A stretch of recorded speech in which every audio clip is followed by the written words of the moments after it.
What's going on, everybody? Rob here, aka Trev2323. The sun is not working with me today because it's right over here, and I should have shot this video in the morning time so you can see more of the boat. But there's YouTube Dreamin right there. That's the name of the boat, YouTube Dreamin, because YouTube's monthly income buys that for me. Ha ha ha. But let's go over it a little bit. All right, so we have a shrink wrapped every year at Cabela's. This year, I don't know. They have a different shrink wrap team. One good thing, one bad thing. Okay. They lowered my ski tower. This is the first year they lowered my ski tower. So normally I got a high coming all the way down. So I got a better pitch on my tarp. And you see that tarp is virtually flat. Now the way they have the air vents, because you need air vents, is I can't kind of lean it frontwards. I have to lean it backwards so nothing goes in the air vents. But the one thing they did awesome is not only is my motor completely shrink wrapped, they have it where no rodents can get under there, and that's what you really need. So I think that's why they lowered the ski tower, because with the ski tower lowered, they were able to get in here really tight, because last year this was opened up and I had to redo this, because if you leave the back of that opened, you're gonna get rodents,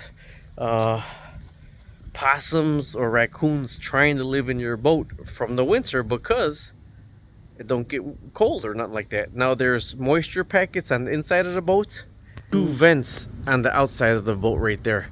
Now that's the highest point right there to try to make everything flow off of your boat. But I'm gonna have to update you because this is kind of flat right here. This is flat, so I think I'm gonna actually have to maintain and keep the snow off of that. Now to have the snow pitch this way, I would have to lower the front of this all the way down so the snow could pitch off of this way. So this is a little bit too flat, I think. And then I think this is a little bit too flat right here, where I'm gonna get some snow right here. So next year I gotta remember to tell them, leave the ski tower up, and I want the pitch coming off of the ski tower. Now storing your boats with the wheels. Now you see I got the tire covers right here. These are tire covers, because the sun will dry rot your tires. The sun will dry rot those suckers. So even though they look nice, the sun will dry rot them on the side and beat them up. I jack this up and lift it all the way up so it's not in the dirt. Because when it doesn't rain, it doesn't anything, that soil will absorb the moisture from your tires. It's not jacked up yet. I got 2 3-ton car jacks that we jack it up from the middle. And then we got our own but we got our own jack stands with the rubber coating on them, and then we lift those tires off of the ground for the season. We put jack stands underneath it, and then the jack stands, they're not in the dirt. The jack stands are on blocks, and then they're lifted up so those tires are barely touching the blocks, the blocks underneath it. And then we put the tire covers on so they're all protected from the sun.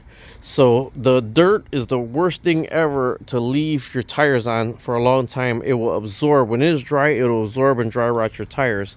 So you see this car over here, we got gravel underneath, and I wasn't to concrete that, but there's gravel under. So the gravel underneath doesn't wear out your dry rot your tires. I was in a concrete this whole thing right here.